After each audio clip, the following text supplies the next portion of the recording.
விஜய் அவர்களுக்கு வந்து ரொம்ப ரொம்ப தவறாக யாரோ கைட் பண்ணுறாங்க. இதான் நம்ம வந்து புரிஞ்சிக்க முடியுது. நான் ஒரு விஷயத்தை தெளிவாக சொல்கிறேன். அவருடைய மொத்த குடிமை பிஜேபியில் இருக்கு. இப்போ அதில் மாற்று கருத்தே கிடையாது. 100% Vijay is controlled by BJP because of CBI. என்ன சொல்கிறேன், 41 பேர் செத்தாலும் தாமதமாக வருவாங்கிற ஒரு கொண்டு போய் 2 மணி நேரம் உட்கார வச்சாலே உடஞ்சிருவாப்ல மனுஷன். அவ்வளவே போதும். இதுக்கப்புறம்லாம் நிறைய இருக்கு. வீட்டில் தான் இருப்பேன், இல்லைன்னா ஆஃபீஸில் இருப்பேன் அப்படின்னாருல. இப்போ எது திரும்ப சென்னைக்கு வைக்க சொல்றாரு? ஒப்பனா சொன்னார்ல, ஏதாவது என்ன பண்ணுங்கன்னு தைரியமா பேசினார்ல. அப்ப சிபிஐ அதே தைரியத்தை சொல்ல வேண்டியது தானே. நடக்காத விஷயத்தையே செய்து 2 வருஷம் ஒரு சிட்டிங் சிஎம் எல்லாம் தூக்கி உள்ள வைக்க முடிகிற சிபிஐயால நடந்த விஷயம் இது. அப்புறம் எப்படி விஜய் விடுவாங்க சும்மா? அதை தான் நான் சொல்றேன். இது நடந்த விஷயம். அக்யூஸ் நம்பர் 2 ஆகலைன்னா கூட 3 ஆகலைன்னா கூட 4 வரதுக்கு வாய்ப்பு இருக்குன்னு தலைவர் அவர் தான் அந்த கட்சிக்கு.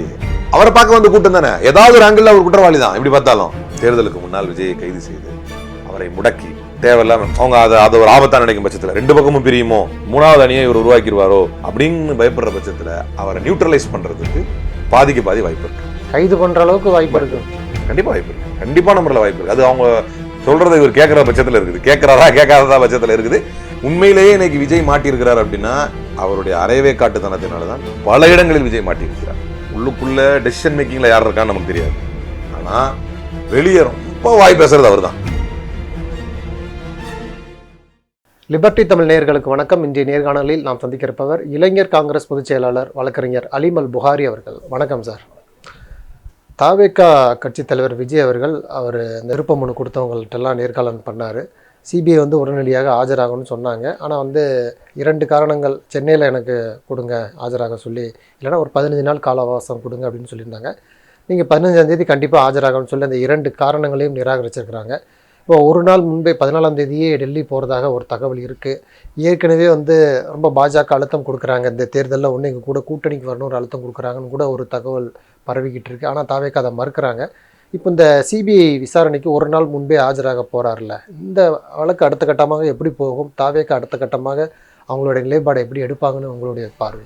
பல்வேறு உதாரணங்கள் இருந்தாலும் இன்னைக்கு அதாவது நேற்று ஒடிசாவில் உள்ள ஒரு முன்னாள் இல்லை கரண்ட் எம்பி சார்ஜ் ஷீட் போடுது சிபிஐ. மறுநாள் அவர் பிஜேபியில் ஜாயின் பண்ணிக்கிறார். இதுதான் விஜய் அவர்களுடைய உதாரணம். இப்போ நம்மளே அந்த நேர்காணலில் நம்ம லிபர்ட்டிலே பல முறை நான் ஒரு விஷயம் சொல்லியிருக்கேன். அவர் இன்னைக்கு கொள்கை தலைவர்கள் ஆக்கப்பூர்வமான கொள்கை தலைவர்களை வெளிப்படுத்தினாரோ அன்றைக்கே அவரை நோக்கி அழுத்தங்கள் வரும்னு. ஆனால் இது அவராக தேர்ந்தெடுத்துக்கிட்டது. இதில் என்ன நம்ம விளங்குறோம் அப்படின்னா, மரியாதைக்குரிய தமிழக வெற்றி கழகத்தின் தலைவர் விஜய் அவர்களுக்கு ரொம்ப ரொம்ப தவறாக யாரோ கைட் பண்ணுறாங்க. இதான் நம்ம புரிஞ்சிக்க முடியுது. ரொம்ப தவறாக கைட் பண்ணுறாங்க. இந்த அதாவது சுப்ரீம் கோர்ட்டில் நாங்கள் சிபிஐ கேட்கலங்கிறாங்க.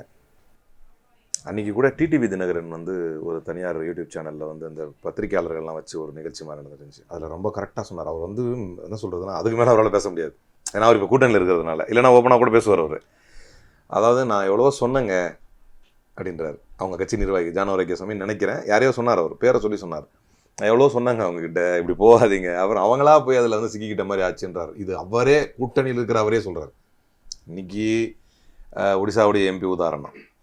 நேற்று முந்தானத்தெல்லாம் பார்த்தீங்கன்னா உங்களுக்கு ஹிமந்தா பிஸ்வா சர்மாவில் இருந்து ஒரு கோடி உதாரணத்தை நம்மளால் அது தர முடியும். அஜித் பவார்லேருந்து எத்தனை I can you name it I tell it, எத்தனை உதாரணங்கள் நம்மளால் சொல்ல முடியும். இப்போ உண்மையிலேயே விஜய்க்கு இருதலை கொல்லி பாம்பு மாதிரி இப்போ ஆயிட்டார் அவர்.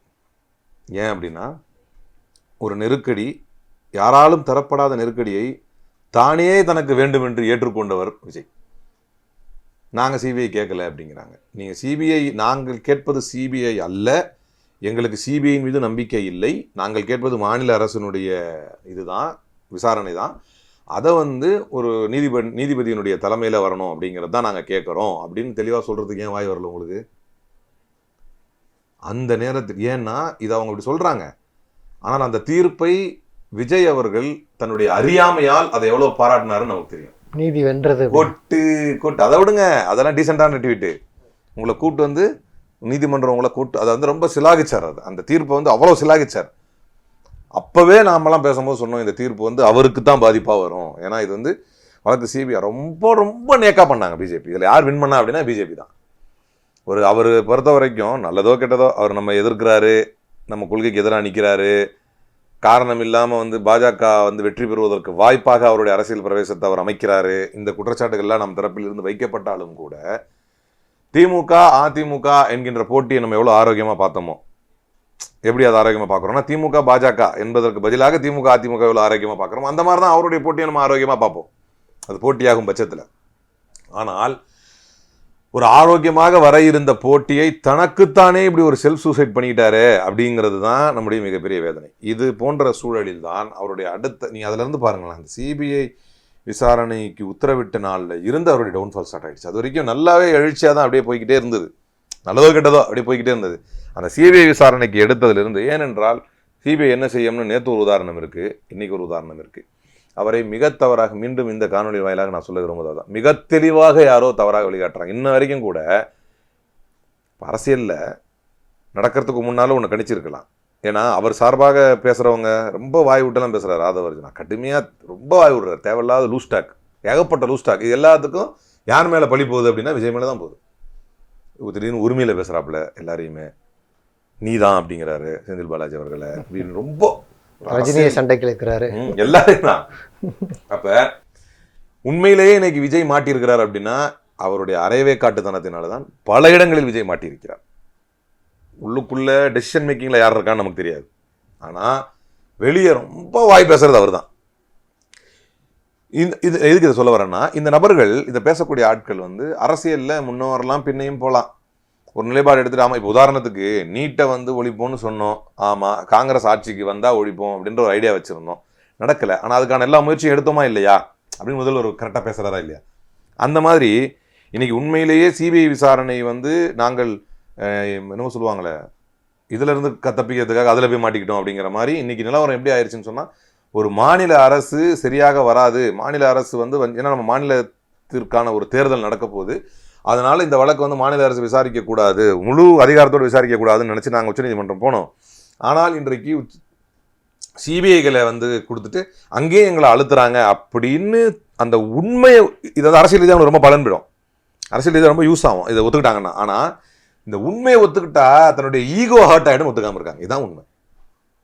இந்த உண்மையை ஒத்துக்கிட்டா, ஏன்னா தமிழ்நாடு அதுக்கு பேர் போன மாநிலம், பாஜகவுடைய அழுத்தத்தை எதிர்த்து அடிப்பதில், அதை எதிர்த்து கேள்வி கேட்பதில் தமிழ்நாடு, உங்களை பாஜக அழுத்தத்தினாலே மக்கள் உங்களை அங்கீகரிப்பாங்க. ரொம்ப சிம்பிள். இல்லை, எந்த அழுத்தத்துக்கும் நாங்கள் அசர மாட்டோம் தானே தாவேகாரங்க சொல்கிறாங்க. இப்போ நிர்மல்குமார் அதான் சொல்கிறாங்க. எந்த அழுத்தம்? சிபிஐடைய அழுத்தம், பாஜக அழுத்தம், எந்த அழுத்தமாக இருந்தாலும் எங்களை அசர வைக்க முடியாது. அது என்னது? அது மறைமுகமாக மூடித்தனமாக அப்படி பேசுறது? எந்த அழுத்தத்துக்கு என்ன என்ன என்ன அழுத்தம்? ஒன்று ப்ரெஷர் குக்கர் வச்சு அழுத்துறாங்களா? என்ன அழுத்தம்? அதை ஓப்பனாக சொல்லுங்க. என்ன அழுத்தம் என்பதையே வெளிப்படையாக சொல்ல முடியாத அளவுக்கு அழுத்தமா? அது என்ன அழுத்தம்? நான் அதுதான் உங்களுக்கு உதாரணம் சொல்றேன். நம்முடைய முதலமைச்சர் எப்படி பேசுறாரு, நீங்க எத்தனை வேஷம் போட்டு வந்தாலும், எங்க எந்த இதை எடுத்து வந்தாலும், 1000 கோடி நீங்க கொடுத்தா கூட, தமிழ்நாட்டுடைய 10,000 கோடி கொடுத்தா கூட தமிழ்நாட்டுடைய மானத்தை வந்து அடக வைக்க முடியாது. சர்வ சிக்ஷா அபியான் நிதியை கொடுத்தா தான், இதுதான் நியூ எஜுகேஷன் பாலிசி ஏற்றாதான் அவங்களுக்கு நிதினா அதை ஏற்றுக்க முடியாது அப்படின்னு போல்டு அடிக்கிறாருல. தமிழ்நாட்டு மக்கள் அதை எதிர்பார்ப்பாங்க. இல்லை, இப்போ என்ன அழுத்தம் கொடுக்குறாங்க பாஜக அப்படின்னு நீங்கள் பார்க்குறீங்க? குறிப்பாக இப்போ 2 கோரிக்கை வச்சுருந்தாரு, அவகாசம் கேட்டிருந்தாரு 15 நாள், வேட்பாளர் விருப்பமனெல்லாம் இருக்குது. என்ன கேட்குறீங்கன்னு புரியுது. டிடிவி இதை கூட அதையும் சொன்னார். உங்களை யாருன்னு தெரியாது, உட்கார வச்சுப்போம் அவங்கள. அழுத்தத்துலேயே பெரிய விஷயம் என்ன தெரியுமா? அவர் வந்து அவர் 41 பேர் செத்தாலும் அவர் லேட்டாக வர்றவருங்க. அவர் அதை ஏற்றுக்கிற அளவுக்கு அவருக்கு அந்த கில்ட் இருக்க மாட்டேங்குது. அது வேற. நீ ஒரு நாள் முன்பே போகிறார்ல, முன்பே போய் விசாரணை 2 மணி நேரம் உட்கார வைப்பான். அதுதான் டிடிவி அழகாக சொன்னார், உங்களை உட்கார வைப்பான். டிடிவி அதில் சொல்கிறாரு, அது எவ்வளோ பெரிய உங்களுக்கு ஏன்னா மனித உயிர்கள் இறப்பதை கூட பொருட்படுத்தாமல் நான் தாமதமாக வருவேன் என்ற பண்பு கொண்டவர், என்கின்ற கொள்கை கொண்டவர். அப்போ அவருக்கு அந்த 1 மணி நேரம் 2 மணி நேரம் ஹராஸ்மெண்ட் எப்படி இருக்கும்? ரொம்பலாம் தேவையில்லை. அந்த இனிஷியல் உள்ள என்ன பேசினாங்கன்றதெல்லாம் அப்பாற்பட்டது. பிஜேபி ஐயோ நம்ம கற்பனையாலாம் எதுவும் பேசலை, ட்ராக் ரெக்கார்டு இருக்குது. எந்தெந்த வழக்கெல்லாம் சிபிஐக்கு மாறியதோ நம்ம தமிழ்நாட்டில் டிடிவி தினகரன் உட்பட அவர்கள் எல்லோருடைய குடும்பம், அதைத்தான் அவர் சொல்லாமல் சொல்கிறார். இந்த பாஸ் என்கிற பாஸ்கரன் படத்தில் கையெழுத்து போடும்போது பண்ணாதீங்கன்னு ஓடிடுவான் பார்த்தீங்களா, அந்த மாதிரி டிடிவி தினகரன் வந்து சொல்கிறார், நான் எவ்வளவோ சொன்னேன் எப்பா போகாதேன்னு. இன்னைக்கு நாம் இதை வந்து நகைப்புக்குரியதாக எடுத்துட்டாலும் அவருடைய நிலைமை ரொம்ப கஷ்டம். நான் உண்மையிலேயே மரியாதைக்குரிய அண்ணன் தமிழக வெற்றி கழகத்தின் தலைவர் அண்ணன் விஜய் அவர்களுக்கு நான் வருத்தப்படுகிறேன். ஏன்னா அவர் வந்து ஏற்றுக்கொண்ட தலைவர்கள் எல்லாமே முற்போக்கு தலைவர்கள். ரொம்ப அரசியல் கைடன்ஸ் வந்து, அரசியல் பொலிட்டிக்கல் கைடன்ஸ் வந்து மிக தவறாக அவருக்கு தர்றாங்க, மிக தவறாக கொடுக்குறாங்க. இன்னைக்கு நிலவரத்துக்கு, இன்னைக்கு நம்ம பேசிட்டு இருக்கிற இன்னைக்கு நிலவரத்துக்கு அவர் அண்ணன் விஜய் வந்து வெளியே வந்து ஓப்பனாக நான் சொல்கிறேன், எனக்கு அழுத்தம் கொடுக்கறது பாஜக தான் சொன்னால் மக்கள் ஆதரவு பெருகும் அவருக்கு. அதை சொல்லிட்டா எங்க தமிழ்நாடு அரசை வந்து பெருசா மக்கள் நினைச்சுக்குவாங்களோ, அவருக்கு அந்த பேலன்சிங் இவங்க சொல்லி தர்றது தான். அப்படி கிடையாது. அப்ப அடுத்த கேள்வி வந்துடும், இது நீங்க சொல்லல, ஏன் சொல்ல மாட்டேங்கிறாரு அப்படிங்கிற கேள்வியில தான் இந்த அழுத்தத்தையே தாங்காதவர் தொடர் அழுத்தத்தை தாங்கி பர்ஃபார்மன்ஸ் கொடுத்துட்டு இருக்கிற தமிழ்நாடு அரசு எப்படி கேள்வி கேட்கலாங்கிற கொஸ்டின் அடுத்து ரைஸ் ஆகும். அதுக்காக யோசிக்கிறார். ஆனால் இப்பதான் நீங்க ஒரு கொள்கைவாதியா இந்த இடத்துல ப்ரூவ் பண்ணணும். நான் அடிக்கடி சொல்றது தானே, இப்ப நீங்க பெரியார் எடுத்துக்கிட்டீங்க, பெரியார் வந்து irrespective ஆஃப் எலக்டோரல் கெயின்ஸ் எது சரியோ அதை பேசுவார். அப்படிதான் இன்னைக்கு உதயநிதியும் பேசினாரு. சனாதனத்தில் என்ன கருத்தோ அதில் தான் இருக்கிறேன், இந்தியாவிலேயே அதிகம் கோயிலுக்கு போகக்கூடிய மாநிலம் தமிழ்நாடு தான், இருக்கட்டும், ஆனாலும் நான் பகுத்தறிவு கொள்கையை சொல்றேன், கரெக்டா சொல்றேன், நான் சொன்னது தான் அப்படிங்கிறார். அந்த மாதிரி even though it may affect my electoral gains, I am clear on my stand that BJP is pressurising me அப்படின்னு அவர் சொன்னாருன்னா மக்கள் அவர் ஏற்பாங்க. அது அவருக்கு புரியலை. அவர் அந்த விஷயத்தை வந்து ஓப்பனாக சொல்லாமல் அப்போ என்ன நினைக்கிறாருன்னா, இன்னொரு கோணத்தில் அதான் இவங்க ஆளுங்களுக்கு இப்போ அதை சொல்கிறேன், அந்த அடுத்த கட்டம், அந்த 2ஆம் கட்டத்தில் இருக்கிறவங்களாம் என்ன நினைப்பாங்கன்னா, நம்ம தானே ஐடியா கொடுத்தோம், இதை ஒரு ஓப்பனாக சொல்லிட்டாருன்னா அதை போய் அவர் ஓப்பனாக சொல்லி, இப்போ அவன் ஒரு ஆலோசனைன்னு மேபி பண்ணலாம், அவர் பண்ணி சொல்கிறாரு, ஆலோசனை பண்ண மாட்டாருன்னு சில பேர் சொல்கிறாங்க. எல்லாமே கற்பனையாக தான் இருக்குது, உறுதியாக தெரியல. அப்போ ஒரு கால ஆலோசனை பண்ணி அவருக்கு இதெல்லாம் வந்து விளக்கமாக சொல்லிட்டா, தலைவரை நம்ம இந்த மாதிரி பேசிடுங்க நீங்கள் அப்படின்னு சொல்ல வேண்டிய இடத்துல இருக்கவங்க அதை சொல்லுவாங்களா? இல்லை நான் அப்படி பேசலான்னு இருக்கேன் அப்படின்னு கேட்டால் ஆமாம் பேசிடுங்கன்னு அவங்க சொல்லுவாங்களா? அங்கே தான் பிரச்சனை நிற்கிது. இப்போ இது எல்லாமே எங்கே கொஸ்டின் மார்க்காக வருதுன்னா, அவருடைய தலைமைத்துவ பண்பில் கேள்விக்குறியாகிறது. எந்த முடிவை எப்போது எடுக்கணும், இந்த முடிவை எடுத்து அதான் ஒரு விஷயம். இப்போ உனக்கு அவ்வளோ அறிவா, அவர் அவ்வளோ பெரிய கட்சியை வந்து ஸ்டார்ட் பண்ணிட்டார் நடத்துகிறாரு, நம்மளை கூட ஒரு விமர்சனம் வச்சு கேட்கலாம். நான் கேட்குறது ஒன்று தான், ப்ராக்டிக்கலாக என்ன சொல்கிறேன், இதை இப்படி சொன்னால் பப்ளிக் ரெஸ்பான்ஸ் என்னவாக இருக்கும்? இவங்க ரொம்ப தவறாக கணக்கு போடுறாங்க, நம்ம பிஜேபி அட்டாக் பண்ண தொடங்கிட்டா அப்போ இவ்வளோ நாள் தமிழ்நாடு அட்டாக் பண்ணது தப்பா அப்படின்னு மக்கள் கேட்பாங்க அப்படின்னு சொல்கிறார். நிலைப்பாட்டை தெளிவாக சொன்னால் அந்த தப்பு கூட வராது. நியாயமாக பார்த்தா எங்களுக்கு ஆளுகின்ற இரு அரசின் மீதும், அந்த ஆளுகிற அரசு அவங்க கூட்டணிக்கு இழுக்கிறாங்க, இந்த ஆளுகின்ற அரசு நான் வளர்ந்து வரதை தடுக்கிறாங்க, ஆனால் 2 பேரும் எனக்கு அழுத்தம் கொடுக்குறாங்கன்றது உண்மை அப்படின்னு உங்களால் ஏன் சொல்ல முடியல? அந்த இடத்துல மீண்டும் இந்த கொஸ்டின் வரும். அப்படி நீங்கள் சொல்ல மறுக்கும் பட்சத்தில், சொல்ல மறுத்து தொடர்ந்து கொண்டிருக்கும் பட்சத்தில், நீங்கள் திமுகவை ஒழிக்க வேண்டும் என்பதை அதிக கொள்கையாக வைத்திருக்கிறீர்கள், அதற்காக பாஜகவுடைய கொள்கைகளுக்கு ஆதரவு போனாலும் பரவாயில்லை என்று நினைக்கிறீர்கள் அர்த்தங்கிற முடிவுக்கு இந்த மக்கள் வருவாங்க. அது வந்துட்டு இருக்காங்க. இப்போ ஒரு நாள் முன்பே போறாருல, இப்போ என்டிஏ கூட்டணியில் இழுக்கிறதுக்கு பேச்சுவார்த்தைன்னு கூட சொல்றாங்க, ஆனால் மறுக்கிறாங்க. அது அப்படிலாம் இல்லை, அதனால தான் விஜய் அவர்கள் அவசரமாக அந்த 60 பேர் கொண்ட நேர்காணல் பண்ணி அதுதான் உத்தேசமான பட்டியல்னு கொடுத்துட்டாரு அப்படின்னு சொல்கிறாங்க. ஆனால் ஒரு நாள் முன்பே போகும்பொழுது ஒரு சந்தேகம் எழுது. ஏற்கனவே எடப்பாடி இது போல தான் போனார், சந்திப்பு நடந்துச்சு, இவரும் போய் எதுவும் சந்திப்பு நடக்குமா, யாரையும் முக்கிய புள்ளியை சந்திக்க போகிறாரா, ஒரு நாள் முன்பே ஏன் போகிறாரு, இது போன்ற கருத்துக்கள்லாம் வருதில்ல, அதை எப்படி பார்க்குறீங்க? அதாவது இது வந்து ஊகம்தான் எப்படி பார்த்தாலும். அந்த யூகத்தின் அடிப்படையில் வந்து சொல்லணும்னா 2 சொல்லலாம். ஒன்று அவர் பிஜேபி போயிடுவார், இல்லை போக மாட்டார். நான் ஒரு விஷயத்தை தெளிவாக சொல்கிறேன், அவருடைய மொத்த குடுமி பிஜேபியில் இருக்குது. இப்போ அதில் மாற்று கருத்தே கிடையாது. 100% Vijay is controlled by BJP because of CBI. அதான் சொல்கிறேன், 41 பேர் செத்தாலும் தாமதமாக வருவாங்கிற ஒரு கொண்டு போய் 2 மணி நேரம் உட்கார வச்சாலே உடஞ்சிருவாப்புல மனுஷன். அவ்வளோவே போதும். இதுக்கப்புறம்லாம் நிறைய இருக்குது. ஏன்னா உயிர் போயிருக்கு. ஒரு கால் சிபிஐ முடிவெடுத்து விஜய் தான் குற்றவாளி என்று அறிவித்தால் கூட யாரும் பிஜேபியை குறை சொல்ல மாட்டார்கள். ஏன்னா உயிர் போயிருக்கு. இப்போ தமிழ்நாடு அரசு குறை சொல்கிறாங்க. இங்கே உள்ள சில இண்டிபெண்ட் ஊடகங்கள் போய் நீ தான் உண்மையிலேயே அந்த மாதிரி ஒரு பெட்டிஷனை வந்து சுப்ரீம் கோர்ட்டில் போட்டியான்னா, எனக்கு வீட்டுக்காரே என் கூட கிடையாது, அவர் எப்போ விட்டு போயிட்டாரு, அவரை வந்து தப்பாக கொண்டு போயிட்டாங்கன்னு உண்மையை தானே வெளிப்படுத்தினாங்க. பிஜேபி நினைத்தால் அதில் உள்ள 10 பேரை, அதை செத்த குடும்பத்தில் இருக்கிற 10 பேரை கொண்டு போய் உட்கார வச்சு அவனுக்கு ஒரு 10 கோடி கொடுத்து விஜய்க்கு எதிராக பேச வச்சு சாட்சியம் கொடுக்க வைப்பான்.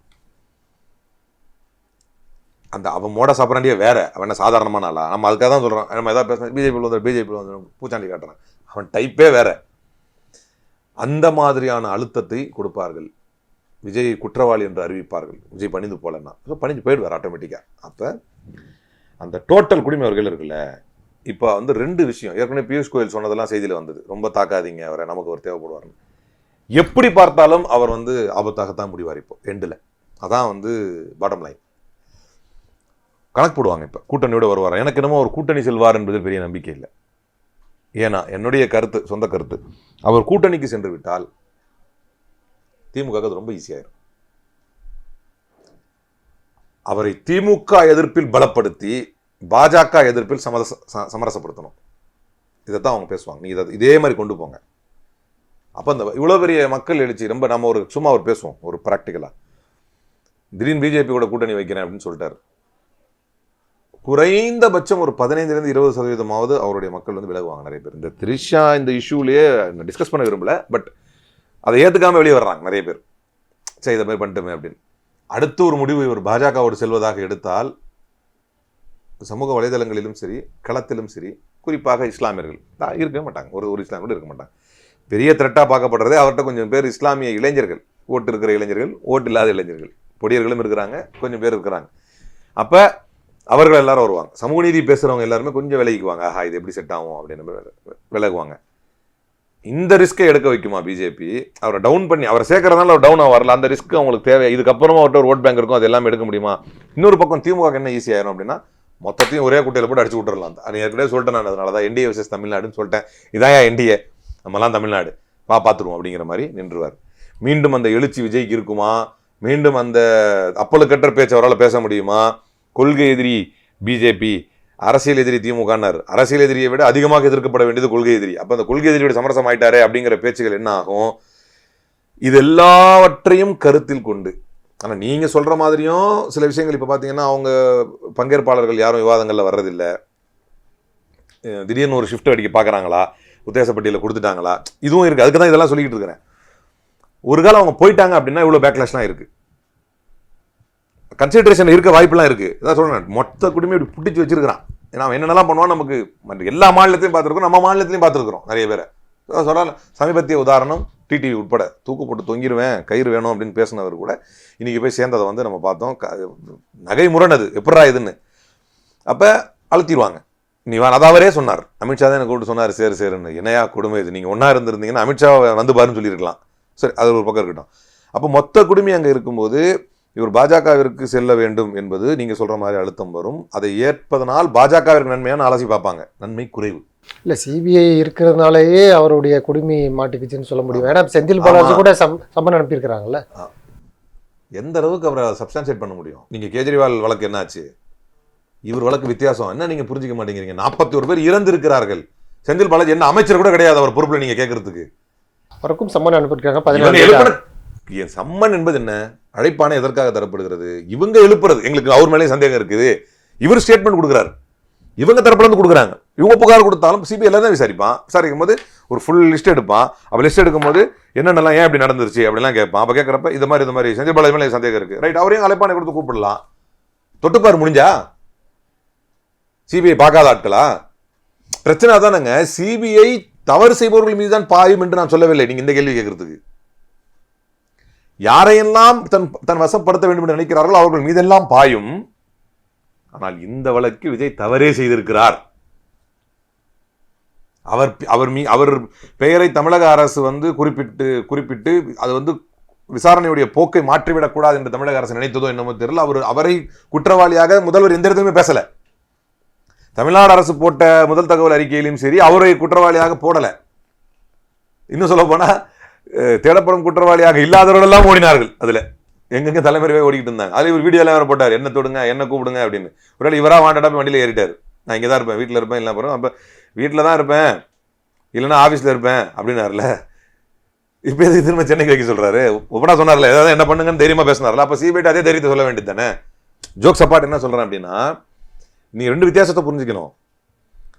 நடக்காத விஷயத்தையே செய்து 2 வருஷம் ஒரு சிட்டிங் சிஎம் எல்லாம் தூக்கி உள்ள வைக்க முடிகிற சிபிஐயால நடந்த விஷயம் இது. அப்புறம் எப்படி விஜய் விடுவாங்க சும்மா? அதை தான் நான் சொல்றேன், இது நடந்த விஷயம். அக்யூஸ் நம்பர் 2 ஆகலைன்னா கூட 3 ஆகலைன்னா கூட 4 வரதுக்கு வாய்ப்பு இருக்கு. தலைவர் அவர் தான் அந்த கட்சிக்கு. அவரை பார்க்க வந்து கூட்டம் தானே. ஏதாவது ஒரு ஆங்கிள் அவர் குற்றவாளி தான் எப்படி பார்த்தாலும். அப்ப இப்படி ஒரு கையை அவர்கிட்ட கொடுத்த பிறகு நான் உங்க பாயிண்ட்டுக்கு வர்றேன். நீங்க எங்களோட சேர்ந்துருங்க என்று பாஜக அழைக்காது என்று நான் நினைக்கிறேன். நீங்க அப்படியே நில்லுங்க, ஆனா உங்க போக்கஸை பூரா டிஎம்கே மேல வைங்க. ஏனென்றால் எப்படி பார்த்தாலும் இப்போ இதை சொல்றேன்ல, பிஜேபியோடு போயிட்டா அவரை ஆதரிப்பவர்கள் வெளியே வருவாங்க அப்படின்னாலே அவரை ஆதரிப்பவர்களும் இடதுசாரிகள் தான் பெரும்பாலும். அப்ப அவரை ஆதரிப்பது இடதுசாரிகளா இருக்கும்போது அது யாருடைய ஓட்டா பெரிய வாய்ப்பு இருக்கு? திமுக நம்முடைய இடது தரப்பு வாக்குகள் தான் அவர் பிரிக்க வாய்ப்பு இருக்கு. அப்படிங்கிற பட்சத்தில் நீ இதுக்கு இப்போ நான் விஜய்க்கு போட போகிறேன் அப்படின்னு நம்ம கேள்விப்படுற யாராவது இதுக்கு முன்னே யாருக்கு போட்டிங்கன்னு கேட்டால் அவங்க சொல்கிறது வந்து நம்ம சைடு தான் சொல்லுவாங்க, பெரும்பாலும் நம்ம பார்த்த வரைக்கும். அப்போ இவரை சேர்த்து கொண்டால் இது எல்லாம் அந்த பக்கம் நகர்ந்துடும் அப்படிங்கிற கணக்கை பாஜக போடும் என்று நான் நினைக்கிறேன். அப்போ அப்படி போடாமல் நீங்கள் இங்கேயே நில்லுங்க, ஆனால் முழு ஃபோக்கஸை திமுக மேலே காட்டுங்க, சேர்ந்து அடிப்போம் எல்லாரும், அவ்வப்போது தேவைப்படும் போது நாங்கள் சொல்கிற மாதிரி கொஞ்சம் ஆக்ட் பண்ணிக்கங்க என்று சொல்வதற்கு வாய்ப்பு இருக்குது. ஒன்று. இன்னொன்று, உண்மையிலேயே விஜயை கைது செய்து, தேர்தலுக்கு முன்னால் விஜயை கைது செய்து அவரை முடக்கி தேவையில்லாமல் அவங்க அதை ஒரு ஆபத்தான் நினைக்கும் பட்சத்தில் 2 பக்கமும் பிரியுமோ, ஒரு 3வது அணியை இவர் உண்டாக்கிடுவாரோ, இப்போ இருக்கிறது 2 அணி தான், 3வது அணியை இவர் உருவாக்கிடுவாரோ அப்படின்னு பயப்படுற பட்சத்தில் அவரை நியூட்ரலைஸ் பண்ணுறதுக்கு பாதிக்கு பாதி வாய்ப்பு இருக்குது. கைது பண்ணுற அளவுக்கு வாய்ப்பு இருக்கு. கண்டிப்பாக வாய்ப்பு இருக்குது, கண்டிப்பான முறையில் வாய்ப்பு இருக்குது. அது அவங்க சொல்கிறத இவர் கேட்குற பட்சத்தில் இருக்குது, கேட்குறாரா கேட்காததா பட்சத்தில் இருக்குது. இன்னொன்று, இவர் கேட்கணும்னு அவசியமே இல்லைங்க. நான் தான் சொல்கிறேன், மற்ற வழக்குகள் வேற, சாராய வழக்கு அந்த இது வேற, டெல்லியுடைய வழக்கு வேற, அதில் கவிதாவை சேர்த்தது வேற, சோரனை கைது பண்ண வழக்கெல்லாம் வேற. சும்மானா வந்து மோடி வந்து திருடலாக இருக்கிறாங்கன்னு பேசின சும்மா சாதாரண பேச்சுக்கு வந்து 2 வருஷம் ஜெயிலுன்னு தலைவர் ராகுல் காந்தி ஹராஸ் பண்ணது வேற, அவருடைய எம்பி பதவியை பறிச்சது வேற. இங்கே செந்தில் பாலாஜி வழக்கில் வந்து எந்த அடிப்படையுமே முகாந்திரமே இல்லைன்னு காரி துப்பிச்சு உச்சநீதிமன்றமே இதுக்கெல்லாம் ஈடியெல்லாம். இந்த வழக்கெல்லாம் வேற, பொட்டன்ஷியலாக 41 பேர் செத்து போயிருக்கான் அப்படின்னு. இந்த வழக்கு வேறையே வேற. யாராவது ஒருவர் அவங்க சொல்ற மாதிரி திமுக தான் காரணம்னா அட்லீஸ்ட் அதுவாவது நியாயமா இருக்கணும், ஏதோ ஒரு முடிவு வரும். சதிதான் காரணம் அப்படின்னு சொன்னா யாராவது ஒருவர் இதில் வருவார். அதுல வந்து அதிகபட்ச வாய்ப்பு 99.9% யாருக்கு இருக்குன்னா விஜய்க்கு இருக்கு, உறுதியான முறையில் இருக்கு. அப்படிங்கிற பட்சத்தில் அவர் வந்து இப்போ என்ன, அப்போ நம்ம வந்து யோசிக்கணும், இப்போ என்ன முடிவு எடுக்கணும் அப்படின்னா, இப்போ அவருக்கு ஒன்றும் தாமதமாயிரல. இப்போ ஒரு பிஜேபியை கடுமையாக எதிர்த்து பேசினால் மட்டும்தான் அவருக்கு பொலிட்டிக்கல் கெரியர் இருக்கு. இவர் இது திமுக செய்து ஏற்கனவே எவ்வளோ அழுத்தம் கொடுக்குறாங்க, இப்போ கடுமையாக எதிர்த்து பேசினா இதை விட பயங்கரமாக பயப்படுறதுனால தான் அழுத்துறாங்க. அவர் பயப்படுறதுனால தான் அழுத்துறாங்க, பயந்து நடுங்கிறார். அப்படியே அவர் பயப்படுறதுனால மட்டும்தான் அழுத்துறாங்க. எங்களுக்கு அழுத்தம் இருக்கு அப்படின்னு மொக்கையாக சொல்லக்கூடாது. சம்பந்தம் இல்லாமல் உதயநிதி ஸ்டாலின் பையன் பின்னால் போய் அதை ஒரிஜினல் ஒழியக்கூடாது. அவ்வளோ ஒன்று சின்ன பையன் தான், நமக்கு தெரியும். அவர் படம்லாம் ரிலீஸ் ஆகுது. ஓ, சிபிஎஃப்சி யார் கண்ட்ரோலில் இருக்குது? வாய் திறந்து பேசுவியா? அன்றைக்கி தந்தியில் பேசுகிறாரு, இளைஞர்கள்லாம் இருக்கிறாங்க, அம்பலப்படுறாரு. அது வந்து ரெட் ஜெயின் மூவிஸ் வருது. நான் கேட்குறேன், ரெட் ஜெயின் மூவிஸ் ஓகே, அவங்க வந்து பராசக்தி படம் வரணுன்றதுக்காக ஒரு படத்தை வந்து லாக் பண்ணாங்க, ஓகே ஏற்றுக்கிறேன் ஒரு வாதத்துக்கு. யாரை வச்சு பண்ணாங்க? சிபிஎஃப்சி சேர்ந்து பண்ணாங்க, கூட்டு சேர்ந்து பண்ணாங்க. யார் கூட்டு சேர்ந்தா? திமுக. யார் கூட தெரில அப்படிங்கிறாரு. அது வாயை திறக்க மாட்டேங்கிறீங்களே, எங்கேருந்து அழுத்தம் வருதுன்னே சொல்ல மாட்டேங்கிறீங்க. இப்படி இவர்கள் பயப்படலாம், தலைவர் நீங்கள் பயப்படக்கூடாது. விஜய் தைரியமாக உறுதியாக வந்து பாஜகவை எதிர்த்தால் அவர் சிறை செல்ல மாட்டார். எதிர்த்தால் சிறை செல்ல மாட்டார். ஏன்னா இந்த நேரத்தில் அவர் கைது செய்யப்படுவது இன்னும் அவருக்கு பயங்கரமான வரவேற்பை கொண்டு வருவோம். இப்போ நீங்கள் சொன்னது போல் இப்போ ஆரம்ப கட்டத்தில் ஒரு மிகப்பெரிய வளர்ச்சி, ஒரு பெரிய ஆரவாரம் இருந்துச்சு. தொடர்ச்சியாக அந்த கரூர் விவகாரமாகட்டும், த்ரிஷாவுடைய அந்த விவகாரமாகட்டும் அடுத்தடுத்து சரிவை நோக்கி சந்திச்சுட்டு வரக்கூடியது. விஜயுடைய குழப்பமான மனநிலை தான் காரணம் பார்க்கலாமா? ஆமாம், இப்போது எல்லாருக்கும் ஃபேமிலி இஷ்யூஸுங்கிறது இருக்குங்க. யாருமே வந்து தன்னுடைய மனைவிமாரோட 100% இருக்கிறாங்க அப்படின்னு சொல்ல முடியாது. அது ஒரு பெரிய டாஸ்க்கு. எல்லாருக்கும் பர்சனல் இஷ்யூன்னு, நீங்கள் லீடர்ஸ்னு பார்த்தீங்கன்னா எல்லாருக்கும் பர்சனல் இஷ்யூஸ்ன்னு இருக்குது. அவங்க யாரும் இவ்வளோ ஓப்பனாக வந்து இப்படி ஒரு தன்னுடைய தோழியையோ யார் மீது விமர்சனம் வைக்கப்படுவதாக கருதுகிறார்களோ அவர்களே அழைச்சிட்டு போக மாட்டாங்க. இது என்ன மாதிரியான டெசிஷன்னு தெரியல. அது எவ்வளோ பெரிய பேக்லாஷ் ஆச்சு. அப்போது தொடர்ந்து சரிவை தன்னுடைய முடிவுகளின் மூலமாக சந்தித்து வருவதனால், தன்னுடைய ஆலோசனைகள் தவறாக இருப்பதனால், அவருக்கு ஆலோசனை கொடுப்பவர்கள் தவறாக இருப்பதனால் அதை வந்து ஏற்றுக்கொள்ள விஜய் மறுக்கிறார். இப்போ வந்து இந்த ஹோல் டீம் அப்படியே தூக்கி போட்டு வேற ஏதாவது ஒரு ஸ்ட்ராட்டஜிஸ்ட்டை வந்து அவர் யோசிக்க வேண்டிய சுச்சுவேஷன் இருக்குதோ அப்படின்னு நம்ம நினைக்க தோணுது. நம்மளாம் அவருக்கு ஐடியா கொடுத்துட்டு இருக்கோம். நியாயமாக பார்த்தா அவர் நம்மளை எதிர்த்தாலும் அவருக்கு இது சரி, அதுதான் நம்ம சொல்லிட்டு இருக்கிறோம். ஒரே காரணம் தான் அந்த பெரியார்ன்ற வார்த்தை ஒரு உச்சரித்தது தான் ஒரு காரணம் தான். இப்போ வரைக்கும் நான் இப்படி பேசுறது இல்லைன்னா மற்றவங்க இதான் சாக்குன்னு அவரை எவ்வளோ இழிவுபடுத்தி பேசுகிறாங்க, அதெல்லாம் நமக்கு தேவையில்லாதது. அப்போ கரூர் விவகாரமும் மிகப்பெரிய சொதப்பல். இங்கேயே நின்றுக்கிட்டு தமிழ்நாடு அரசு யாரை வேணால் கைது பண்ணட்டோன்னு நின்றுக்கிட்டு பேசியிருக்கலாம். இந்த வழக்கில் பிஜேபியுடைய வழக்கறிஞரை நீ வந்து இது சிபிஐக்கு மாற்றணும்னு கேட்குறாங்கன்னா என்ன அர்த்தம்? உங்களுக்கு புரிஞ்சிக்க வேணாமா? அதை யோசிச்சிருக்க வேணாமா? நீங்கள் அவங்க வந்து பாதிக்கப்பட்ட ஆளுங்களை கூட்டு வந்து அதில் வச்சு அதை வழக்கை சிபிஐக்கு மாற்றணும்னு சொல்கிறாங்கன்னா இதை சம்மந்தப்பட்ட இருக்கக்கூடிய நீங்கள் தாராளமாக அப்ஜெக்ஷன் கொடுத்துருக்கலாம். அல்லது இதை எதிர்த்து நீங்கள் பப்ளிக் ஃபோரத்தில் குரல் கொடுத்துருக்கலாம். இது பண்ணது தப்பு, நாங்கள் கேட்கல, அவங்க கேட்டது தவறு, சிபிஐக்கு போனது தவறுன்னு வரைக்கும் வாயில சொல்ல மாட்டேங்கிறாங்க, அது போனது தப்புன்னு சொல்ல மாட்டேங்கிறாங்க, அது நாங்கள் கேட்கலன்னு சொல்கிறாங்க. வித்தியாசம் இருக்குது. தமிழ்நாட்டு மக்கள் வந்து ரொம்ப தெளிவானவங்க, நீங்கள் என்ன பேசுறீங்கன்றதை கேட்கறதுல. அப்போது இவ்வளவு விஷயங்கள் வந்து ஒவ்வொன்றும், இப்போ கரூர் விவகாரம், அதுக்கப்புறம் இந்த அவருடைய பர்சனல் மேட்டர்ஸ் இஷ்யூ, உண்மையிலேயே இதில் நீங்கள் சீமானை பார்த்தீங்கன்னா கில்லாடி இந்த பர்சனல் இஷ்யூ என்ன பர்சனல் இஷ்யூ எல்லாம் அதான் சொன்னேன். அதை வச்சு நான் அவரை எதுவும் இழிவுபடுத்த பேசலை. சம்மந்தப்பட்ட ஆள்கிட்ட சரண்டர் ஆகிட்டார்ல, மன்னிப்பு கேட்டு ஒதுங்கிட்டாரு. இவங்க பச்சா முச்சி கட்டிட்டு பேசலாம், அதெல்லாம் அவர் மன்னிப்பு கேட்குறேன். பேப்பர் தெளிவாக இருக்குது. ஜஸ்டிஸ் நாகரத்னா கேட்குறாங்க, என்ன நடந்திருக்குன்னு எங்களுக்கு தெரியும், இந்த கட்டுக்கதை விடுற வேலைலாம் வேணாம், மன்னிப்பு கேட்டு வரியா இல்லையா? முடியாது. நாங்கள் ஃபஸ்ட்டு அது உண்மை முடியாது, மன்னிப்பு நாங்கள் எங்களை ரொம்ப அவமானப்படுத்திட்டாங்க, நாங்களாம் மன்னிப்பு கேட்க முடியாது, இந்த கதை விடுற வேலைலாம் வேணாம், என்ன நடந்திருக்குன்னு உங்களுக்கும் தெரியும் எங்களுக்கும் தெரியும், பேப்பர் தெளிவாக இருக்குது, ஆர்டர் கேட்டு வரியா அப்படின்னா இருதரப்பும் சமாதானமாகி கேட்டுங்கன்னு அவரும் வந்து நிறைய இப்போ சொன்னார், நாங்களும் பாதிக்கப்பட்டிருக்கணும், அதனால அவங்களே மன்னிப்பு கேட்டாங்க. மாறாக சீமான் மன்னிப்பு கேட்டார். அப்போது ஒரு அரசியல் தலைவருக்கு தெரியணும், அது அந்த இடத்துல கரெக்ட் அவர் பண்ணது, இந்த பிரச்சனையை முடிக்கணும். தொடர்ந்து ஒரு பெண் வந்து ஒரு தலைவரை வந்து அவர் வீழ்ச்சி அடைகிறாரு, இந்த தேர்தலில் முடிஞ்சிச்சு அவர் கதை, விஜயுடைய வருகைக்கு பிறகு காலி ஆகிடுவாப்ல தலைவன். ஆனால் இந்த 8லாம் வராது, இனிமேல் டவுன்ஃபால் தான். ஏன்னா இந்த 2 கட்சிகளுக்கு நான் தான் மாற்று அப்படின்னு சொன்னதுனால நோட்டாக்கு போகிறவங்களும் அவர் போட்டுக்கிட்டு இருந்தாங்க. நீங்கள் நோட்டாவோட கம்பேரிசன் எடுத்து பாருங்க, சீமான் நோட்டா கம்மியாகிட்டே வந்து சீமான் மேலே வந்துட்டு வருவாங்க. ஏன்னா அது நோட்டாக்கு ஒரு உழுவுற ஓட்டு, இவருடைய கொள்கைக்கோ அவருடைய அரசியலுக்கோ தர்ற ஓட்டு இல்லை, ஏன்னா தெளிவுபடுத்தணும்ல. ஆனால் இனி இவருடைய வருகைக்கு பிறகு அவர் டவுன் ஆகிடுவார், அது அவருடைய அரசியல் பிரச்சனை. ஆனால் அதை அவர் எப்படி ஒரு தலைவராக கையாண்டாரு அப்படின்னு சொன்னால் யோசிக்கணும். எந்த இடத்துல அது சீமானுக்கு சரண்டருங்கிறது கை வந்த கலை, சட்டுப்புட்டும் சரண்டர் ஆகிடுவாப்புல எங்கே போனாலும் டக்குன்னு. அவன் நம்ம அண்ணன் தான், அவர் தெரியாமல் பண்ணிட்டேன், இப்போ என்ன இப்போ அப்படின்ற மாதிரி பேசுவார். அதனால் கரெக்டாக என்ன பண்ணிட்டாரு, எங்கே சரண்டர் ஆகணுமோ அங்கே சரண்டர் ஆகி இந்த பொது வாழ்க்கை பிரச்சனையை முடித்தார். நான் அண்ணன் விஜயோடைய இடத்துல இருந்திருந்தேன் அப்படின்னா நான் என்ன பண்ணியிருப்பேன், என் மனைவிடத்தில் போய் நான் ஒரு பொலிட்டிக்கல் சுச்சுவேஷனில் இருக்கிறேன், இந்த நேரத்தில் இது வேணாம், நீயே ஒரு ஸ்டேட்மெண்ட் கொடு, அதானே அழகு, நீயே ஒரு ஸ்டேட்மெண்ட் கொடு. ஆனால் அதை அவரை அப்படி செய்ய விடாமல் தடுத்ததுக்கு பின்னால் ஒரு ஃபோர்ஸ் இருக்குது. அப்போ அந்த ஃபோர்ஸுக்கே இவர் கட்டுப்பட்டு போனார் அப்படின்னா இன்னொரு ஜெயலலிதாவை உருவாக்குகிறாரா அப்படின்னு என்கிட்ட ஒருத்தர் கேட்டாங்க. ஏங்க நீங்கள் தப்பாக பேசுகிறீங்க, எம்ஜிஆர் இருக்கும் வரை யாருமே வந்து வரல, அவங்கவுங்க கட்சி பொறுப்பில் இருந்தாங்க, அவர் கரெக்டாக கொண்டு போயிட்டு இருந்தார். அவர் மரணத்திற்கு பிறகு லெகசி யார் கையில் எடுக்கிறதுன்னு போது தான் இஷ்யூ வந்ததே தவிர, அவர் இருக்கும்போது இந்த இஷ்யூ அந்த அளவுக்கு ஆளுமை வச்சுருந்தார் கரெக்டாக. அப்போ அகைன் பர்சனலாக போகிறோம்னு நினைக்கிறேன். ஆனால் அது மேலோட்டமாக அதில் நடந்த சம்பவங்களை வச்சு பார்க்குறப்ப எப்படி சீமான் சரண்டர் ஆனாரோ அந்த மாதிரி அவர் அங்கே சண்டைக்கார காலில் விழுந்துட்டார்.